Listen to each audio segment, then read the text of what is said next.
TV.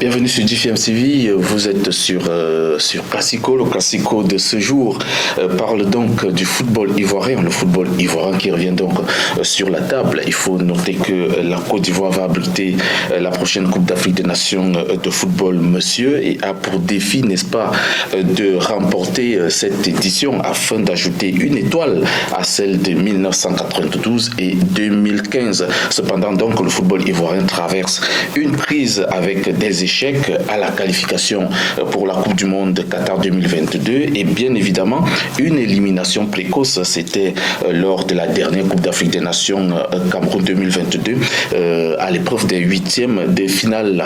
Yacine Idriss Diallo a été donc préféré à Didier Drogba et à Sori Diabaté à la tête de la Fédération ivoirienne de football. Et puis on a eu, n'est-ce pas, Jean-Louis Gasset qui a donc été nommé sélectionneur des éléphants de Côte d'Ivoire en lieu et place de Patrice Baumel limogé.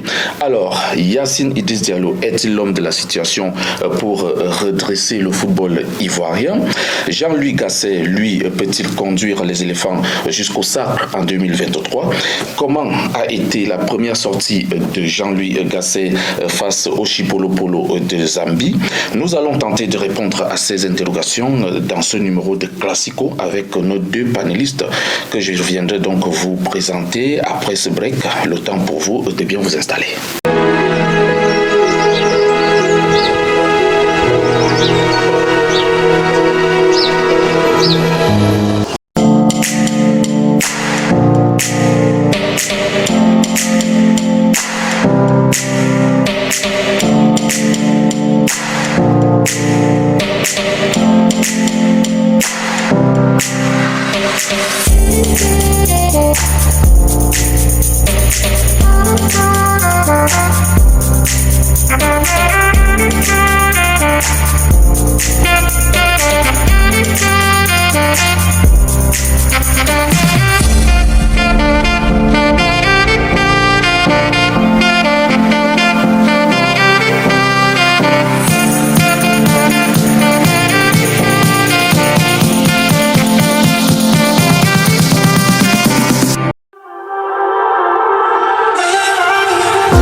GFM TV.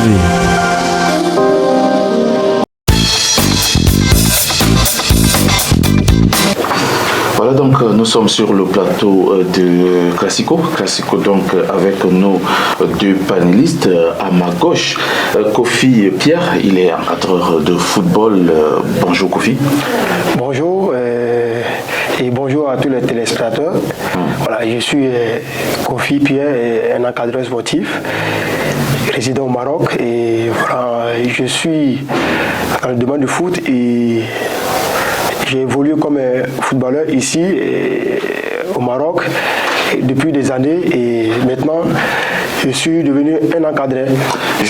Justement, vous avez évolué comme footballeur, donc vous avez une grande connaissance du domaine technico-tactique du football.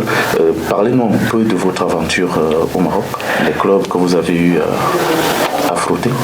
Ah ouais, et merci pour cette question. Et comme vous le demandez, je suis au Maroc, ça fait plusieurs années déjà et j'ai eu la chance d'évoluer en deuxième division et à l'état au temps où c'était pas encore professionnel, j'ai joué des matchs et plusieurs matchs par saison et j'ai affronté presque toutes les grandes équipes de première division en amical comme en match officiel en Coupe de Trône surtout et à présent et aussi j'ai joué aussi aux autres divisions inférieures, c'est-à-dire en troisième division. J'ai presque connu toutes sortes de divisions au Maroc ici et cela m'a permis de mieux maîtriser, mieux connaître ce domaine, surtout le football marocain. Et cela me permet aussi de me positionner comme un spécialiste, quelqu'un qui en sait beaucoup sur le football, sur le côté tactique comme technique, et surtout dans le domaine de la gestion d'une équipe. J'ai beaucoup appris et j'ai assez de connaissances pour me situer. Le Kofi Pierre qui a donc essayé de dévoiler son identité. On va, n'est-ce pas, revenir sur vous tout à l'heure pour entrer dans le vif du sujet. À ma droite, j'ai Boris Olaï. Boris Olaï, lui, il est entraîneur de football, toujours de nationalité ivoirienne. Alors Boris, bienvenue. Et bonsoir Bertrand. Et comme tu l'as si bien dit, je suis Olaï Boris, entraîneur de football et de nationalité ivoirienne, avec mes diplômes d'entraîneur au niveau de la Côte d'Ivoire et le Maroc. Qu'est-ce qui vous amène au Maroc?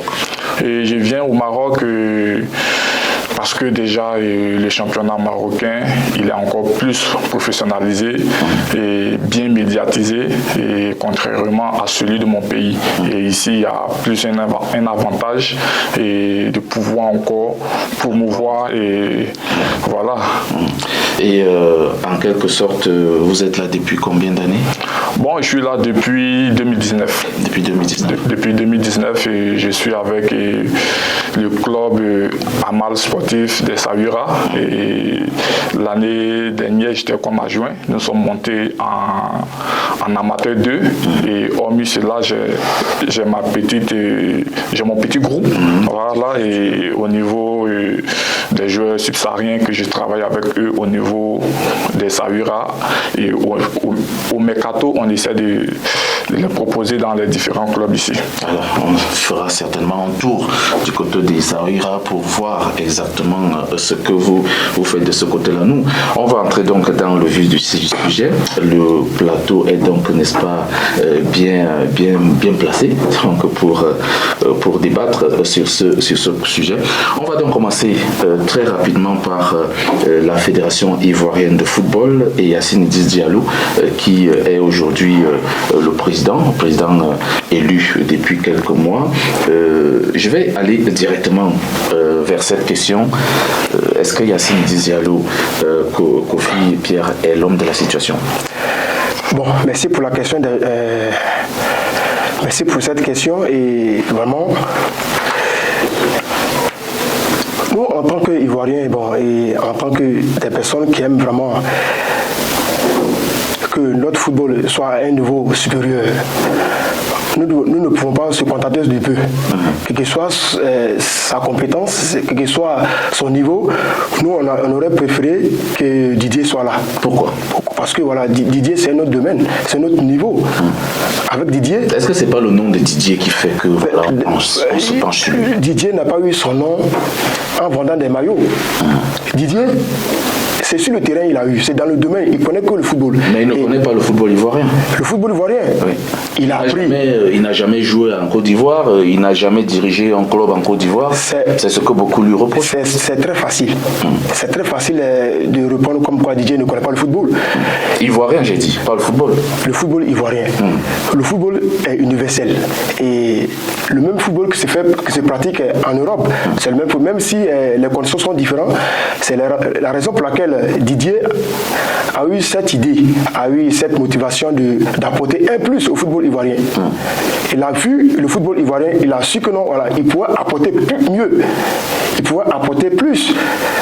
Est-ce que vous pensez que ça devait être facile pour Didier, étant donné que, oui, il connaît le football est universel, je n'en doute pas, mais aussi il faut savoir que l'Afrique a ses réalités. Il y a des problèmes de corruption, il y a des problèmes de gestion, il y a des problèmes de manque d'infrastructures, les joueurs jouent sous la poussière. Didier, lui, il est né, grandi en Europe, il n'a pas connu certaines réalités. Est-ce que vous pensez qu'il pouvait changer les mentalités en étant président de la FIFA? Pour ma part, je ne demande pas que ça soit facile pour lui, qu'on lui donne la présidence comme étant une récompense personnelle. Il nous a présenté son projet, et nous, on a vu son projet, on s'est dit que non, ce projet pouvait aider la jeunesse, pouvait aider le pays. Ce même pays, voilà, bon, ce même pays qui lui donne le dos au moment où on a besoin de lui, ce même pays préfère utiliser le nom de Didier pour vendre des cacao au Qatar ou dans d'autres pays européens. Et pourquoi pas profiter de ce nom pour promouvoir le football ivoirien. Alors pour vous, je comprends clairement que Yacine Diallo n'est pas l'homme de la situation. On n'est pas contre Yacine Diallo. Mais nous, on ne va pas se contenter du peu. Nous, on veut que notre pays soit au niveau de l'Égypte, que notre football soit au niveau des grandes puissances du niveau du football. C'est tout ce que nous on souhaite, puisqu'on a toutes les ressources, on a tous les moyens. La Côte d'Ivoire, c'est pas un petit pays. La Côte d'Ivoire, mais il faut respecter la Côte d'Ivoire quand même. Donc, nous, on ne va pas se contenter du peu, soit disant Yacine Diallo, il y a longtemps, il est dans le milieu du football. Ce président, il n'est pas étranger. Bien qu'il soit né en Côte d'Ivoire, qu'il a connu le football ivoirien et il connaît tous les domaines du football, on les a vus à la gestion de cette fédération, de ce football. Donc si Didier, Didier il est né au pays, si Didier, vu toute son expérience, tout ce qu'il a connu comme footballeur, tous ses contacts, tout son agenda, il se présente, c'est pas pour venir s'amuser, c'est pas pour venir faire quelque chose d'à peu près. D'ailleurs, vu son programme, tout le peuple ivoirien était derrière lui. Ceux qui ne voulaient pas d'un changement ont voté contre lui. Bon, là, on ne peut pas les en vouloir. Comme c'est le pays, c'est malheureux que, à cause de cette décision, le public ivoirien est divisé en deux. C'est très malheureux. Normalement, vraiment, cela ne doit pas arriver. C'est dommage. Boris Olaï, est-ce que vous pensez que Yacine Idriss Diallo n'a pas, n'est-ce pas, les qualités requises pour diriger la FIFA? On dit d'ailleurs que Didier a des contacts et autres, mais Yacine Idriss Diallo en a aussi. C'est un grand homme d'affaires, il n'a pas faim, il a quand même de quoi, n'est-ce pas, mettre en exergue le football ivoirien. Est-ce que vous êtes d'accord avec Kofi? Ben là, je dirais comme ça, Kofi, il n'a pas tort, mais pour ma part, j'ai pris le temps d'analyser et de voir le projet des trois candidats. Et pour ma part, j'ai plus apprécié le projet de Didier Drogba. Mais au football, il faut être fair play. Aujourd'hui, Idriss Diallo, les présidents du club estiment qu'il connaît mieux le football ivoirien. Il sait ce dont les acteurs du football ivoirien ont besoin. Donc pour eux, aujourd'hui, l'homme de la situation, pour eux, c'est Idriss Diallo. Donc nous, en tant qu'Ivoiriens, en tant qu'acteurs du football ivoirien, déjà même à l'étranger, on est obligé déjà de suivre et on va regarder son mandat. Et ces mêmes présidents qui l'ont soutenu, je pense que ces mêmes présidents, il a donné un programme. Et déjà, pour sa première sortie, c'est déjà du positif. C'est déjà du positif. 3-1 contre la Zambie. Déjà, c'est du positif. C'est du positif. Donc, on va le laisser et aller aussi jusqu'au bout de ses idées. Jusqu'au bout de ses idées et après on va trancher. Je vais rebondir sur une question toute si simple. Il est quand même dans le milieu du football ivoirien depuis environ une quarantaine d'années. Il a dirigé la SEC Mimosa avec le club avec lequel il a gagné des titres, 27 titres de champion de Côte d'Ivoire, 21 titres de coupe de Côte d'Ivoire. Il a été vice-président de la FIFA également. Il a apporté des sponsors. J'ai nommé ici sans publicité, Orange, Kia Motor, Petrosi ou encore la Lunasi. Mais là, il n'était pas encore président de la FIFA. Il était encore sous les ordres du président suprême. Est-ce que vous pensez que le peu qu'il a fait là, il ne peut pas faire plus maintenant qu'aujourd'hui il est à la prise des décisions? Comme je l'ai dit tout à l'heure, il est à la prise de ses fonctions, ça ne vaut pas encore un mois. Donc laissons-le travailler et il a ses idées. Pour ma part, il va apporter quelque chose. Aujourd'hui, il a cette pression-là, puisque aujourd'hui, Didier a apporté quelque chose du jamais vu au fait. Du jamais vu dans des élections, même, il peut dire même en Afrique. Ça, c'est du jamais vu. Donc aujourd'hui, Idriss Diallo, il a cette pression-là de vouloir forcément bien faire. Donc du coup, il va prendre paragraphe par paragraphe au sérieux. Donc pour ma part, c'est l'homme de la situation. C'est l'homme de la situation. Ok. Kofi Pierre, je reviens vers vous. Et on va essayer encore de parler de Yacine Idriss Diallo. Il est quand même entouré des personnalités du football ivoirien. Il y a Cyril Domoro, ancien capitaine des Éléphants, Bonaventure Kalou qui n'est pas à présenter. Il y a Didier Zokora qui est là. En fait, presque la majorité des anciens joueurs sont derrière lui. Est-ce que cela ne peut pas combler, n'est-ce pas, le vide ou encore les manquements qu'on pouvait, n'est-ce pas, observer si jamais Didier Drogba était à sa place? Bon, le vide, les manquements ne seront jamais comblés. Pourquoi? Parce que, quelle que soit la présence, que ce soit la présence de Aruna et ainsi que d'autres, ils ne pourront pas combler. Le salaire proposé par Didier aux joueurs ne sera jamais comblé. Le bien-être des joueurs ne sera jamais comblé. Il y a un vide. Mais voilà, comme Boris l'a si bien dit, cela va le mettre la pression, surtout le président va le mettre la pression de mieux faire. Puisque Didier avait proposé énormément, avait beaucoup proposé et malgré ça, c'est Diallo qui a été choisi comme président. Pour ce faire, il a une responsabilité énorme de tout faire pour convaincre tous les adhérents, tous les soutiens de Didier vers lui. Parce que tôt ou tard, les supporters doivent être soudés derrière la Côte d'Ivoire, derrière les éléphants de Côte d'Ivoire. Et pour ce faire, c'est la mission de Diallo de tout faire pour de convaincre ceux-là. Et c'est à travers des gestes, c'est à travers des faits. Et pour le moment, bon, ce qui a été fait comme par exemple le match d'hier, bon, c'est une entrée. On peut pas se. Voilà, on remercie Dieu pour la victoire, pour les 3 points, mais ça ne veut pas convaincre qui que ce soit. Vous pensez qu'il y a encore beaucoup de problèmes à l'intérieur, notamment au niveau local. Pour vous, quels sont les éléments clés qui minent encore le football ivoirien aujourd'hui au niveau local? Quels sont les éléments clés? À l'issue des élections, on a su qu'il y a un problème profond. Le problème est très très profond. Par exemple?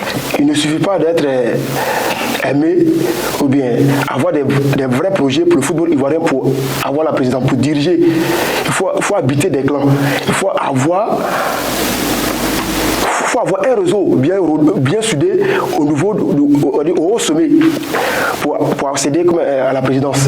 C'est ça qui est très très dangereux. Donc vous estimez que Idriss Yacine a été soutenu par le sommet? Ah mais ça c'est clair. C'est très clair. Mais bon, on va pas citer...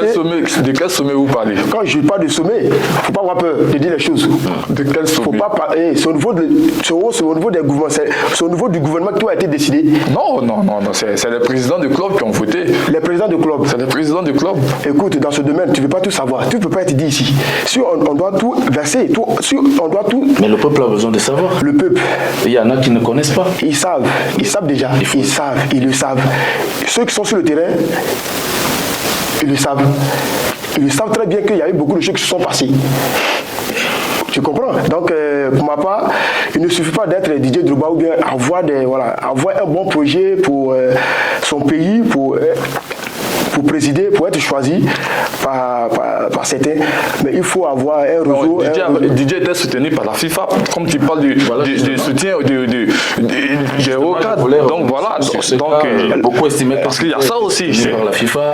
Je te dis, la FIFA a des pouvoirs limités au niveau de la Côte d'Ivoire. Quand la décision vient d'en haut, la FIFA est limitée. C'est pas la FIFA qui gouverne la Côte d'Ivoire. C'est pas la FIFA qui gouverne. Il peut avoir une décision ou une influence au niveau une décision sportive. Mais la FIFA... Non, mais moi je vais te faire comprendre que la FIFA n'a pas soutenu Drogba au fait. C'est ce que je veux faire comprendre à M. Kofi. Oui, la FIFA n'a pas soutenu, mais bon, c'est pas son rôle. Ben, ils peuvent apporter, comment ça s'appelle, la FIFA peut apporter des conseils comme quoi, voilà, sa préférence, mais elle ne peut pas imposer. Par contre, en Côte d'Ivoire, il y a des autorités qui peuvent imposer cela, et c'est ce qu'on a remarqué. Il faut dire les choses en tant que telles. Vous avez suivi de fond en comble les élections, ces élections à la FIFA, mais à l'intérieur, tout au long de la journée, il y avait quand même des mouvements, mais en aucun moment on a senti l'implication des autorités ivoiriennes. On a vu que des acteurs du foot. Des acteurs du foot. Est-ce que vous pouvez, n'est-ce pas, essayer de nous édifier sur le processus, ce qui s'est passé ce jour-là? Bon, ce jour-là, j'ai suivi un peu en direct, et il y avait que les présidents des clubs, les groupements d'intérêt et l'amicale des anciens footballeurs qui étaient présents. C'est eux, ils avaient l'autorisation de pouvoir voter. Ils avaient l'autorisation. Donc, tout s'est bien passé dans l'ensemble. Ils ont voulu vraiment écarter certains candidats, comme il a si bien dit, les hautes autorités du pays ont voulu écarter. Mais moi, pour moi, il y avait déjà Mme Gabala qui s'en occupait de tout. Et Dieu merci, tout est rentré dans l'ordre et ils ont fait les élections de façon transparente. Et le candidat Idriss Diallo est sorti vainqueur. Et il n'y a pas eu d'anomalie. Tout s'est très très bien déroulé. Est-ce que c'est aussi le fait que Idriss Diallo maîtrise déjà la maison et les petits contours qui ont fait de lui, n'est-ce pas? Oui, ça c'est un avantage parce que là il maîtrisait déjà le secteur. C'est un gros atout. Et aujourd'hui il communiquait un peu plus avec les présidents du club, il voyait un peu les difficultés et même les anciens footballeurs dont tu as cité les noms, Aruna Dedané et Cyril Domoro, et c'est un combat qui était mené depuis longtemps. Et je me souviens encore, j'étais même encore en Côte d'Ivoire. Et en ce moment, Drogba même n'avait pas encore posé ni mûri même l'idée aussi d'être candidat. J'avais ce groupement même qui était déjà là. Donc pour moi, aujourd'hui, ces personnes ont l'obligation vraiment de suivre ce monsieur parce que c'est un combat qui a été mené depuis des années. Mais pourquoi à la dernière minute changer de candidat? Justement, je vais me pencher vers Kofi. Il y a Bonaventure Kalou qui a fait une sortie en disant que bien avant, il est allé vers Didier et lui a demandé, n'est-ce pas, de bien vouloir prendre la tête de la FIFA. Didier lui a dit que ce n'était pas dans ses projets et que bien après, quand il a déposé maintenant sa candidature en tant que à la présidence de cette FIFA-là, il n'a pas consulté tous ces cadres-là de la sélection, les Cyril, les Aruna Dindane, Didier Zokora et tout. Est-ce que tu ne penses pas que la faute vient aussi de Didier qui a, n'est-ce pas, estimé que rien que son nom, son aura pouvait faire l'affaire? Merci pour cette question. Et tu sais que Didier... Les autres ont estimé que Didier leur a manqué de respect, pour que je sois un peu clair avec les internautes.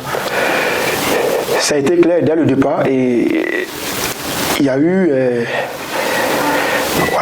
un manque de courtoisie, c'était, mais Didier reste Didier quand même. C'est des personnes qui se connaissent.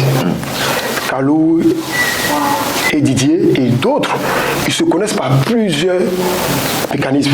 C'est pas au niveau, c'est-à-dire, c'est parce que voilà, l'affaire est arrivée devant les médias qu'ils étaient obligés de se défendre de la sorte. Sinon Didier et Kalou ainsi que les autres, quel que soit le problème, ils se connaissent. Et c'est qu'ils s'échangent, ils parlent, même si ce n'est pas tous les jours, même si c'est pas des amis de tous les jours, il y a un canal de communication. Et pourquoi donc ils n'ont pas soutenu leur ami, leur ancien capitaine? Pourquoi ils ne lui ont pas donné cette opportunité? C'est ce que nous a tous surpris, hein. Et ça nous a démontré que non, et vraiment. On parle de la jalousie, est-ce que c'est le cas? On ne peut pas parler de jalousie. C'est quoi? Puisque moi j'ai compris que non, il y avait des clans et chaque clan défendait ses intérêts. Voilà. À ce niveau-là, ça parle purement d'intérêt. Ça n'a pas d'intérêt.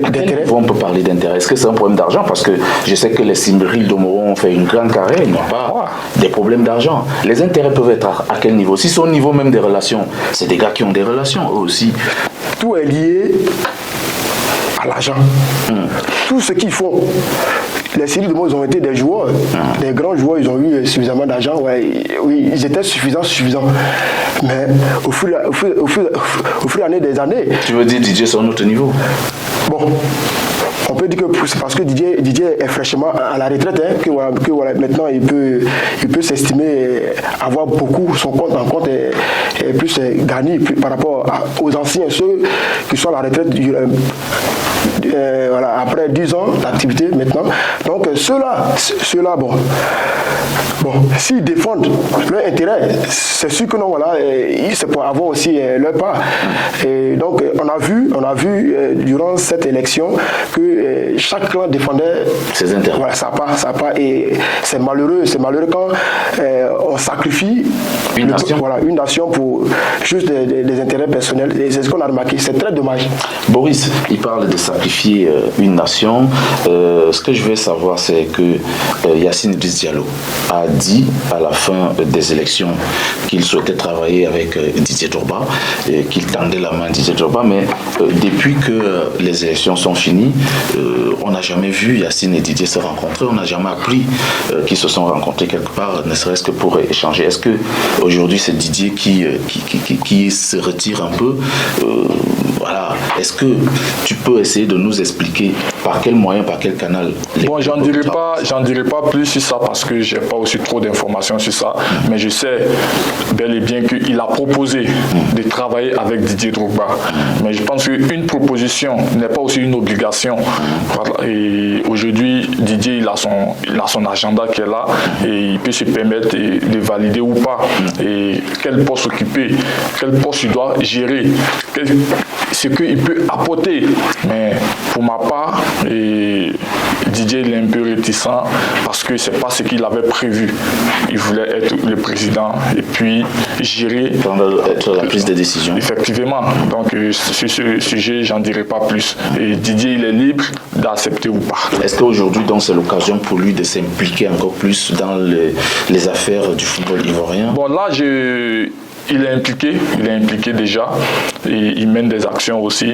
On a vu un peu ces derniers temps sur les réseaux sociaux avec le lycée de Sassandra, le seul club de première division qu'il a soutenu et qui était vraiment au fou et au moulin. Lors du match à Sec, Lys, il était dans le stade. Il a vraiment encouragé et motivé ces gamins. Je pense que il faut que ça continue. Mais Didier, comme on le dit toujours, Didier, c'est quelqu'un, il fait ses trucs un peu dans l'ombre. Il fait ses trucs dans l'ombre. Mais pour ma part, je préfère qu'il, désormais, il essaie encore de faire plus. Et aussi se faire des visibilités de ses actions. Parce qu'aujourd'hui, c'est ce que l'Ivoirien veut. Voilà, ce que l'Ivoirien veut. Il pense que sinon, Didier, pour moi, j'ai vu le projet de Didier. C'est pas un mauvais projet. Le projet, il est très bon. Ça allait innover le football ivoirien. Voilà. Mais bon, après, il faut qu'on ait vraiment un esprit fair play. Comme on le dit toujours, élection, c'est pas palable. Voilà. Et il faut qu'on ait un esprit fair play. Moi, j'ai vu Didier Drogba, à la fin des élections, aller tendre la main à Idriss Diallo et faire des accolades. C'est de cet esprit-là que nous avons besoin. Et l'autre candidat, que je vais taire le nom, et avant même le résultat, il est monté dans sa voiture, il est parti. Donc vraiment, voilà quoi. Alors donc, on va, n'est-ce pas, mettre une pause après ce premier sujet et puis on reviendra, n'est-ce pas, pour le second sujet. Chers abonnés, ne quittez pas, on va juste, n'est-ce pas, vous permettre de prendre un verre d'eau et puis on revient pour la suite.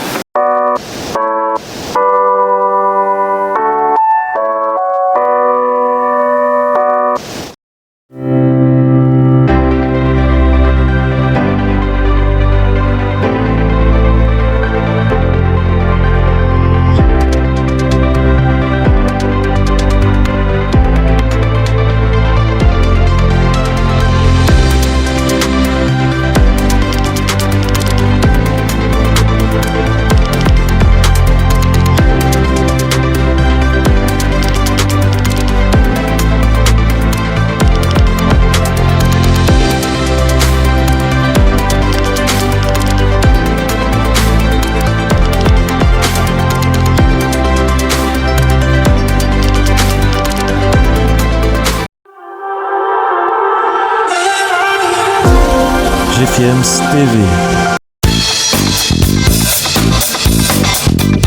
Voilà, on revient donc sur le plateau de Classico, le Classico avec le sujet lié au football ivoirien. On a deux spécialistes du football ivoirien sur le plateau. À ma droite, Boris Olaï, et puis à ma gauche, Kofi Pierre, encadreur de football. Par contre, Boris Lullet, entraîneur de football. En fait, c'est le même domaine. Tous collaborent ensemble. On va enchaîner avec le deuxième sujet. C'est, n'est-ce pas, la nomination de Jean-Luc Gasset à la tête des éléphants de Côte d'Ivoire. Et je vais me retourner vers Boris ou Kofi. Tu veux prendre en premier la parole? Donne-lui la parole. Bon, ok, je donne la parole merci. à Boris. Je vais te poser la question simple. Est-ce que tu penses que Jean-Luc Gasset peut conduire les éléphants vers le sacre à la prochaine CAN qui se joue sur place au pays? Est-ce qu'il a les éléments? Jean-Luc Gasset, entraîneur déjà expérimenté, et son choix à la tête des éléphants ne me surprend pas. Et il a même entraîné l'équipe de Bordeaux, Saint-Étienne, et il était même l'adjoint de Laurent Blanc à l'époque. Donc pour ma part, Paris Saint-Germain. Ouais, au Paris Saint-Germain. Et avec l'équipe nationale, même les Bleus, il était l'adjoint. Donc pour ma part, c'est un entraîneur déjà expérimenté. Et il peut vraiment faire quelque chose avec cette équipe-là, vraiment. Et en fait, est-ce que sa nomination t'a surpris? Est-ce que tu le voyais venir avec la shortlist qu'on avait? Bon, honnêtement, je ne le voyais pas venir. Ça nous a tous surpris, comme on le voyait sur les réseaux sociaux. Et on était tous surpris. On se demande, mais c'est qui lui? C'est quel entraîneur? Mais déjà, pour son premier match, vraiment, il nous a rassurés. Alors, Pierre Kofi, pour le premier match, Jean-Luc Gasset a rassuré. Jean-Luc Gasset n'a jamais entraîné une sélection nationale. C'est une première avec les éléphants. Est-ce que, pour vous, vous pensez qu'il a de l'expérience, contrairement à ce que dit Boris? Est-ce que le fait d'entraîner Montpellier, Saint-Étienne ou Bordeaux fait de vous un entraîneur capable de prendre une sélection aguerrie de stars comme les éléphants? Bon, pour M. Gassier, parlant de son expérience en tant qu'entraîneur, il est beaucoup expérimenté. Bon, même s'il n'a pas eu de bons résultats durant sa carrière d'entraîneur, il a pris des équipes, il a une connaissance dans le domaine. Par contre, le voir venir comme sélectionneur en Côte d'Ivoire, bon, c'est pas étonnant quand il s'agit de l'équipe nationale de Côte d'Ivoire, parce que pour moi, durant ces dernières années, la Côte d'Ivoire est devenue, l'équipe nationale de Côte d'Ivoire est devenue cobaye. Cobaye, c'est très simple. On a vu la Mouchi nommer quelqu'un qui n'avait même pas de diplôme, a été nommé. C'est le même groupe, tu vois. C'est le même groupe de dirigeants qui ont fait ce deal. Aujourd'hui encore, vu la présence de cet entraîneur, pour moi, c'est la continuité de quel deal? De quel deal? C'est des gens qui ne méritent même pas l'équipe nationale de Côte d'Ivoire. C'est des personnes qui ne méritaient pas. Quand je parle de lui. Tu as cité Lamouchi, tu as parlé de Baumel aussi. C'est même chose. Aujourd'hui, Gasset. Écoute, que ce soit Lamouchi, Baumel, c'est le même canal, c'est le même type d'entraîneur. Mais Jean-Luc Gasset a gagné son premier match largement 3-1. On a vu le jeu, on a vu des joueurs, n'est-ce pas, se déployer sur le terrain. On a vu une ambiance quand même parfaite. Je félicite cette victoire, je félicite le groupe, ainsi que pour son premier match, je le félicite. Mais le juger sur un match, c'est trop. Comment ça, c'est trop? C'est trop. Mais beaucoup attendaient quand même le voir. Parce que s'il est chaud aussi, on allait dire voilà, il est arrivé, le voilà, premier match, il a perdu. On pouvait aussi le juger. Personne ne pouvait le juger sur un premier match. Personne ne pouvait le juger. Bon, c'est sûr que beaucoup s'attendaient à ce que il fasse un mauvais. Les Ivoiriens, ils allaient le juger sur le premier match. Beaucoup s'attendaient à ce qu'il fasse. Beaucoup souhaitaient même qu'il fasse un mauvais résultat pour pouvoir l'attacher ou bien bon. Et justifier, n'est-ce pas? Voilà. Donc beaucoup souhaitaient ça, mais en réalité, l'Ivoirien aime l'équipe nationale. Et voilà, même si par moment ils étaient mal, ils ont toujours supporté la Côte d'Ivoire. Donc pour moi, l'arrivée de Gassier, bon, c'est à la suite, on verra. La Zambie n'est pas facile à jouer. C'est une équipe quand même qui a un football assez compliqué, même s'il n'y a pas de grands stars dans cette équipe zambienne. D'ailleurs, elle a remporté la CAN, je crois, 2012 sans véritable star, avec des joueurs qui jouent en Afrique du Sud et sur place en Zambie. Est-ce que quand même, il n'est pas possible de dire que hier on a vu une grande équipe des éléphants de Côte d'Ivoire face à cette équipe courageuse et joueuse de la Zambie? Bon, quand on parle déjà d'une grande équipe, et on parle aussi d'un grand entraîneur, et je pense que le système employé par Gassier a été vraiment un super système qui a vraiment facilité la tâche même aux éléphants. Et déjà la Zambie qui jouait aussi en supériorité numérique et au niveau du milieu du terrain, mais malgré cela, on a réussi quand même à enchaîner des passes, des combinaisons. Ils étaient 5 au milieu.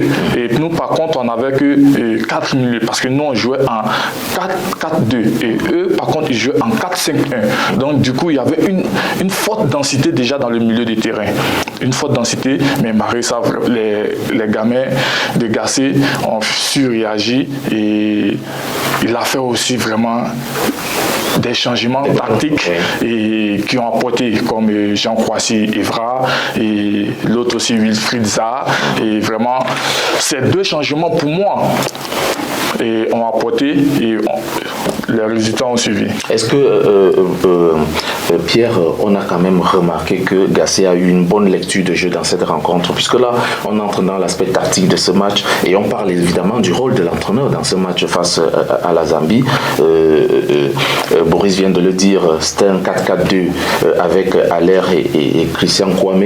Et maintenant, on a vu aussi de temps en temps cette équipe zambienne assez dangereuse, des très très belles arrêts de Sangaré justement en deuxième mi-temps, mais les entrées de Zaha et de Karim Konaté ou encore de Jean-Jacques Kwasi ont été quand même porteurs.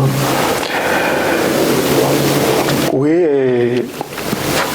là, la gestion de ce match, je lui tire le chapeau puisque ça n'a pas été toujours facile et surtout pour un premier match. Je félicite les joueurs, l'ensemble des joueurs. Ils sont... Pas le coach. Tu ne félicites pas le coach?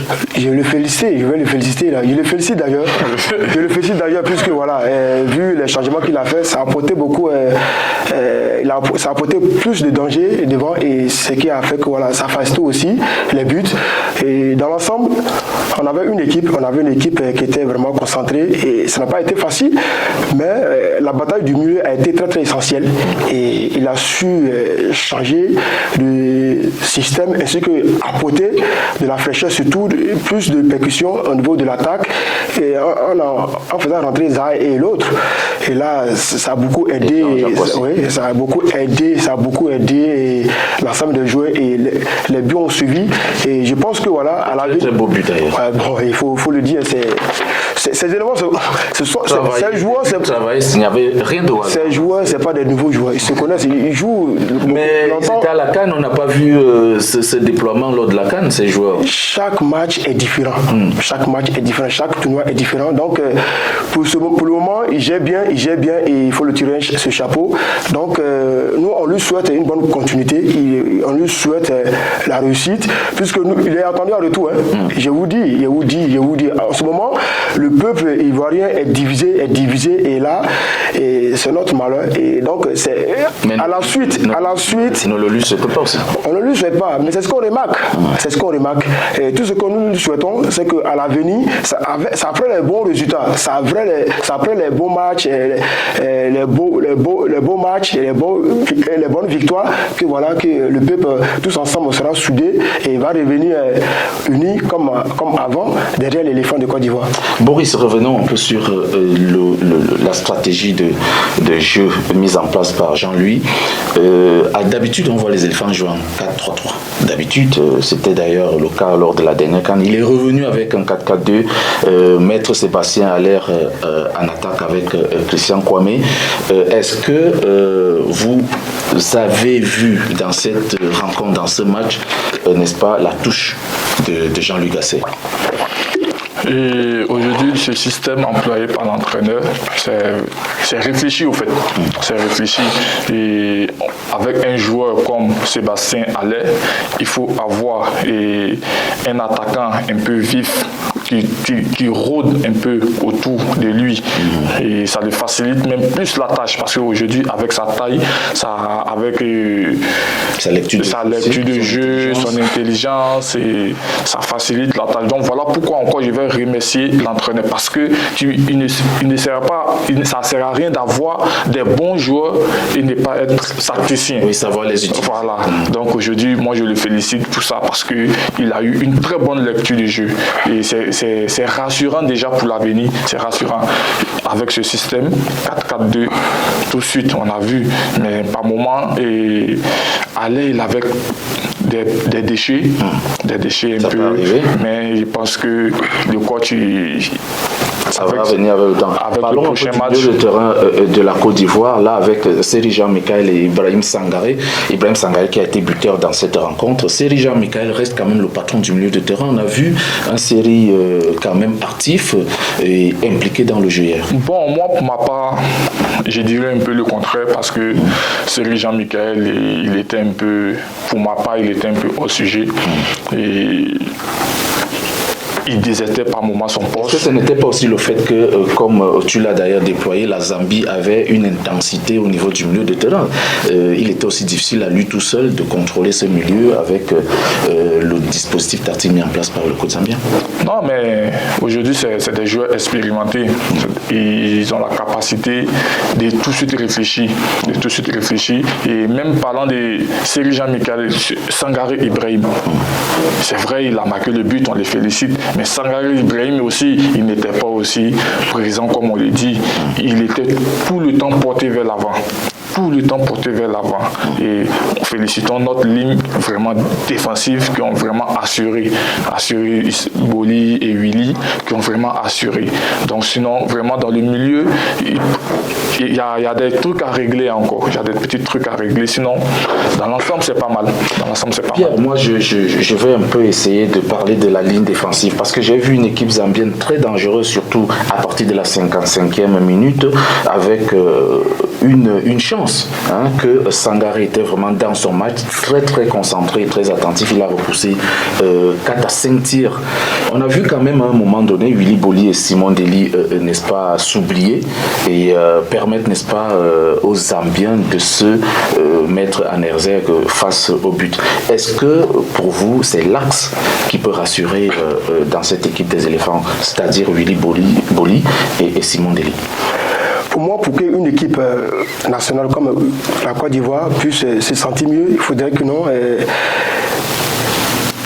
que ce soit la ligne défensive et la ligne de défense, plus le milieu défensif, il y ait un impact.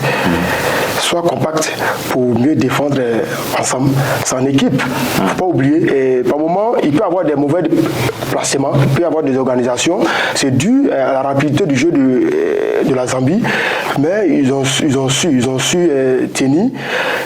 Malheureusement, à la fin, sur une erreur, sur une négligence, on a pris un but au moment où tout était déjà terminé. Ça arrive, tout le monde. Je vous dis, dans tout match, c'est à partir des erreurs que les buts viennent. C'est rare que des équipes produisent des jeux merveilleux pour marquer. C'est à partir des erreurs. Et voilà. Nous, on n'a pas beaucoup encaissé, c'est parce qu'on n'a pas fait beaucoup d'erreurs. Et il faut féliciter aussi le gardien pour ses arrêts. Et il est brillant. Depuis qu'il est là, on sent que voilà, on peut compter sur quelqu'un derrière, dans les buts, qui nous sauve par moment. Voilà. Même si c'est pas tout à fait complet, mais on peut compter sur cette formation de défense. Roger Boli donne le temps et il sait que avec le temps, il y aura plus de complicité, plus de cohésion avec lui et les autres. Et ça ira. Pour moi, il n'y a aucun souci à leur niveau. Comme on est en train de parler compartiment par compartiment, on va essayer aussi de voir ce qu'a apporté Serge Aurier, qui a mérité encore la confiance de Jean-Louis Gasset. Serge Aurier buteur, Serge Aurier en capitaine, il était devant pour amener la troupe. Est-ce que vous avez vu un Serge Aurier différent de celui qu'on a vu lors de la dernière Coupe d'Afrique des Nations, Boris? Il faut dire qu'aujourd'hui, Serge Aurier est beaucoup critiqué par les Ivoiriens, et sur les réseaux sociaux, on voit vraiment il faut tout de suite écarter Serge Aurier, il faut écarter Eric Bailly, et aujourd'hui il y a un nouveau entraîneur qui vient. Il est dans l'obligation vraiment de montrer à cet entraîneur qu'il est le capitaine d'abord, et le capitaine doit déjà donner un bon exemple. Donc je pense que cet exemple-là, il l'a donné hier, il a montré à tous les Ivoiriens que cette équipe, il va la tenir jusqu'au bout et jusqu'à notre 3e étoile. Et il était présent sur tous les ballons, et le pressing, il était vraiment un pressing haut, vraiment dans l'ensemble, c'était bon. Dans l'ensemble, c'était bon. Un mot sur Jérémy Boga qui était sur le même côté que lui? Bon, Jérémy Boga, pour ma part, c'était un peu moins. Mais Jérémy Boga, c'est un très très bon joueur. Très bon joueur. Je suis ses matchs au niveau de l'international. C'est un très bon joueur, mais avec l'équipe nationale, il lui faut encore assez de temps. Il lui faut assez de temps pour pouvoir vraiment démontrer encore ce qu'il en est. Et même il s'agit de l'autre aussi, l'attaquant Christian Kwame, et qui était longuement attendu par tous les Ivoiriens, qui étaient même critiqués. Mais c'est que l'attaquant, ça, quand il y a certains même qui ont dit comme ça, c'est le business, et Christian Kwame ne mérite pas cette sélection. Mais hier, vraiment, il a montré aussi qu'il a sa place avec ce but, ce magnifique but en plus. Vraiment, ça fait plaisir. Kofi, Pierre, parlons un peu de l'entrée de Wilfried Zaha. Wilfried Zaha n'a pas été titulaire dans cette rencontre. Est-ce que pour vous, c'est souvent mieux, n'est-ce pas, de le faire démarrer, ou alors de le faire entrer en coup de jeu, parce qu'on a quand même vu son entrée a été très très prolifique pour la sélection des éléphants? Bon, pour Wilfried Zaha, lui, de la manière il a été utilisé hier, c'est acceptable, puisque c'est très différent pour un joueur qui est titulaire en club déjà. Il est titulaire en club, c'est sûr, mais c'est pas avec la même formation. L'équipe nationale de Côte d'Ivoire est différente de son équipe. Du coup, quand il vient en équipe nationale, c'est avec d'autres partenaires. Et là aussi, pour moi, le fait qu'il soit rentré en phase, pour moi, le fait qu'il soit rentré au coup du jeu, l'a permis aussi de trouver des adversaires qui étaient déjà épuisés. Tu vois, d'autres ont épuisé les joueurs, et lui il est venu terminer. Donc tout ça, c'est la vision de l'entraîneur. Et il faut adhérer, quel que soit ce qui s'est passé. L'entraîneur enfin, il a voté. Oui, il faut le féliciter sur ça. Et pour un joueur qui rentre au coup du jeu, il faut savoir lui dire des mots. Et je crois que l'entraîneur a su placer des mots qu'il fallait. Il a été habile à lui dire des mots qu'il fallait. Et là, le petit, il s'est retrouvé. Il a fait un bon match quand même. Beaucoup dérangé. Lui, c'est sa spécialité. Le fils, le mettre sur un côté, s'il est à l'aise, il arrange tout le monde. Il arrange toute l'équipe. Donc lui, parfaitement. Son entrée a beaucoup apporté à l'équipe, et surtout offensivement. Et j'espère qu'à l'avenir, il va pouvoir démontrer. Je reste sur vous, Pierre, pour parler un peu de l'entrée de Karim Konaté, ce jeune de 18 ans qui, n'est-ce pas, est porteur de l'avenir du football ivoirien. Beaucoup parlent de lui du côté d'Asec d'Abidjan. Il est quand même entré à marquer une frappe, a frappé un tir qui a failli faire mouche, peut-être a failli donner le 4e but à la Zambie. On a vu un jeune Karim Konaté qui n'a pas eu froid aux yeux, qui n'a pas eu peur. Est-ce que ce garçon, n'est-ce pas, pourra assurer peut-être le rôle de la relève qu'on lui accorde aujourd'hui? Bon, pour Karim, pour ma part, déjà, il faut le suivre et il faut l'encadrer. Pour un jeune comme lui qui démontre assez de qualité, assez de talent, à cet âge, il faut le suivre et puis il faut le motiver. C'est des personnes qu'il ne faut pas ignorer. Ils sont à l'apprentissage et il faut leur faire confiance et il faut leur faire comprendre qu'on a besoin d'eux à l'avenir. Il ne faut pas les mettre à la concurrence. faut bien les nourrir, il faut bien les traiter. C'est l'avenir de l'équipe nationale. C'est sûr que lorsqu'il est rentré en si peu de temps, il s'est montré important pour l'avenir. Donc, pour ma part, vraiment, la direction surtout, c'est là on fait appel à la direction. C'est petit, il faut les mettre dans les conditions. Pourquoi pas trouver un championnat mieux élevé que la Côte d'Ivoire, puisque la Côte d'Ivoire chez nous, là, le championnat, j'espère qu'à l'avenir ça va évoluer. Sinon, présentement, le niveau des joueurs ivoiriens qui jouent en championnat de Côte d'Ivoire est tout de suite remarqué par rapport aux joueurs qui jouent à l'extérieur. Donc, pour ma part, ce jeune homme doit être encouragé, et même s'il n'a pas eu assez de temps, il a démontré qu'on peut compter sur lui à l'avenir.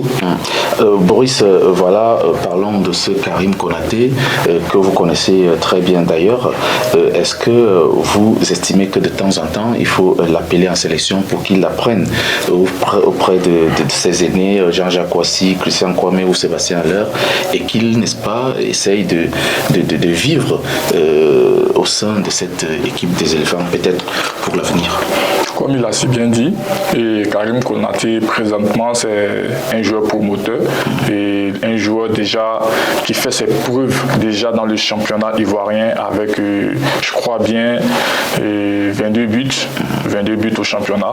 Pour ma part, il était impérativement qu'il soit convoqué. Et on le suit aussi. Voilà, il le suit.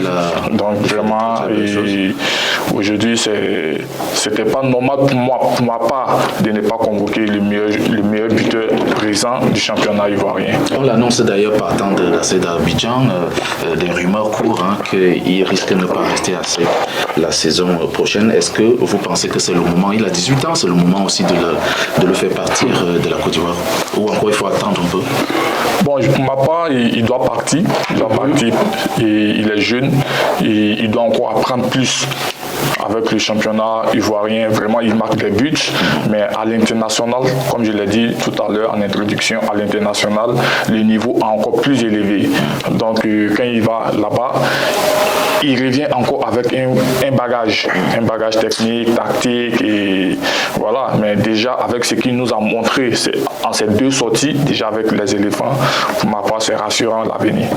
Alors, on tire vers la fin de notre programme. Juste encore quelques petites interrogations. Je vais me pencher vers Pierre Kofi. Pierre, l'équipe des éléphants de Côte d'Ivoire a gagné son match d'entrée face à la Zambie 3-1. Il y a encore un match prochain qui arrive, puisqu'il y a les Comores qui sont dans le même groupe et qui ont gagné leur premier match également. La Côte d'Ivoire prépare la Coupe d'Afrique des Nations en 2023. Est-ce que Jean-Pierre Gasset a du temps pour mettre en place une équipe compétitive, une équipe conquérante, une équipe imbattable lors de la Coupe d'Afrique des Nations? Il a le temps puisque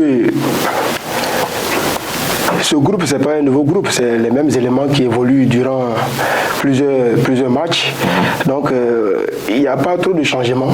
Seulement que c'est l'état d'esprit positif qu'il faut apporter. Il faut apporter un autre état d'esprit et il faut motiver surtout les joueurs, les gamins, et les faire comprendre que voilà, il faut les faire comprendre l'amour de la patrie. Et en ce sens, voilà, il pourra revenir, il pourra avoir le temps de construire cette équipe. Je sais que personnellement, tout joueur est concerné. Tout le monde, tout joueur qui est appelé à l'équipe nationale sait que non, en 2023, on organise la CAN. Donc, on n'a pas besoin de rappeler chaque fois à un joueur que voilà, la Côte d'Ivoire prépare sa CAN. Donc, il pense qu'il aura tout le temps avec son staff, et ainsi que tous ceux qui le soutiennent, tous ceux qui l'ont fait venir, voilà, vont lui donner des moyens pour qu'il y arrive. Alors toi, Boris, on a parlé de Yacine Diallo. Est-ce que Yacine Diallo marque déjà quand même des points? On a vu la première sortie des éléphants, on l'a vu au stade très très souriant, confiant. Est-ce qu'on peut dire que c'est la politique? Il était d'ailleurs récemment en France où il a fait une mission, il a rencontré le président de la FIFA, il a visité, n'est-ce pas, le centre de stock des équipements des éléphants. Est-ce que le travail qu'il est en train de déployer, on commence à voir petit à petit des fruits? Bon, pour ma part, je vais rebondir un peu sur la question que vous avez posée à Pierre. Et il a dit tout à l'heure, l'entraîneur, il a le temps. Mais moi, je dirais le contraire, il n'a pas le temps. Il n'a pas le temps. Pourquoi? Parce que le projet, c'est ramener la coupe. Donc, on n'a pas le temps de chercher à construire une équipe, tout et tout. Donc, il faut déjà un entraîneur expérimenté, comme il est déjà, pour accompagner cette équipe. Minimum, atteindre les demi-finales. Minimum, atteindre les demi-finales. Et voilà ce qui est demandé à l'entraîneur. Et après, on peut renouveler son contrat. Mais son contrat, je pense que c'est un contrat d'un an. Un an renouvelable. Donc, si il atteint la barre, et je pense qu'on peut le renouveler. Et c'est là maintenant, on va faire le projet comme il se doit avec ce dernier. Et pour ta question aussi tout à l'heure, Idriss Diallo, il marque des points. Et j'ai toujours dit, le football, c'est l'esprit fair play. Il faut aussi encourager ce qu'il fait. Je pense que c'est sorti déjà au niveau de l'Europe, l'international, c'est bien. C'est bien et aller à l'encontre des hauts cadres du monde du football. Je pense qu'il a déjà son projet. Et laissons-le 2 à 3 mois, on verra la suite. Et sinon, pour ma part, déjà, c'est sorti, c'est bon. Voilà donc, c'est terminé pour Classico de ce jour. On a donc parlé là de Yacine Diallo, le président de la FIF, et on a essayé de parler un peu de Jean-Louis Gasset, qui est donc l'entraîneur des éléphants de Côte d'Ivoire. Moi, je remercie, n'est-ce pas, Boris Olaï d'être passé. Le plaisir est partagé. On espère que la prochaine fois, vous êtes d'abord loin d'ici, donc on a juste profité de l'occasion pour vous arracher ces quelques mots. Non, il n'y a pas de problème. Pour moi, c'est un réel plaisir d'être sur ce plateau.